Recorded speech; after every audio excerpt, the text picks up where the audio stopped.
Hello there everyone, and welcome to this week's Weapons of Mordhau, the Bastard Sword. First, we will begin with a brief history about the Bastard Sword, and then we will talk about its role and ranking in Mordhau. Well, let's begin.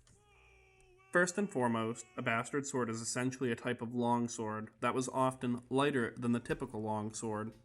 While the weapon was heavy and intended for use with two hands, they were often known as hand-and-a-half swords, because if needed, they were light enough that they could be wielded in one hand.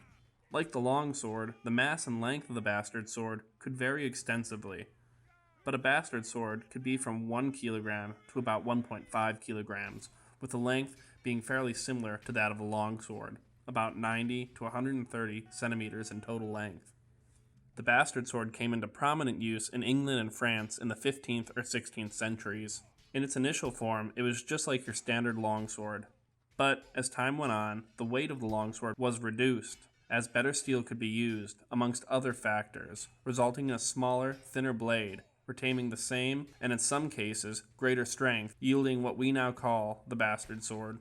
Wieldier than ever, this new version of the longsword allowed for swift movements and ease of use during combat, especially when used properly with two hands. The Bastard Sword was used extensively and was likely perfected during the 14th and 15th centuries. This was during the 100 Years' War between France and England, which started in 1337. A war lasting 116 years due to a disagreement over succession. The royal family of England had inheritance rights to the lands of France due to them being related to the royal families in France during previous centuries. However, the monarchs of 14th century France continually stripped away rights to these lands from the English royal family, leading to the 100 Years' War. The Bastard Sword in Mordhau is a great example of its medieval version. It is shorter than the longsword, but it can be wielded in a similar fashion.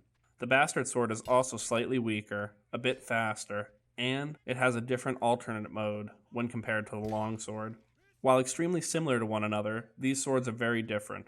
If you decide to switch to the Bastard Sword for maining with the longsword, the length is going to be the biggest issue for you. But if you keep practicing, you can learn to be a god. This is one of the better weapons in the game, but it also requires a bit of mastery. There are numerous ways to wield this beast, but my favorite is in either attack mode while staying extremely close to my enemy and remaining extremely aggressive. This weapon is very fast, and it has similar characteristics of both the arming and the long swords. Another good method to use with this weapon is to treat it like a longsword against smaller weapons. This means that you can use range to outdo your enemies, letting them attack you first, and then coming in with an endless stream of quick attacks. Against longer range weapons, you will need to close the distance while remaining extremely aggressive. Playing in a conservative manner, that is, countering every attack, is ill-advised with this weapon due to its speed. This manner of play will obviously work fine, but you are missing out on the potential for the quick combos this weapon can offer. Well, now that we know a little bit about how to fight with this beast, let's rank it. In terms of general utility, the Bastard Sword is lacking the most. But that doesn't mean it's useless by any means. The primary stance wields the weapon with one hand, and it's not much different from its alternative, where you use two hands on the grip. There is a slight variation in speed, but damage is mostly the same in either stance.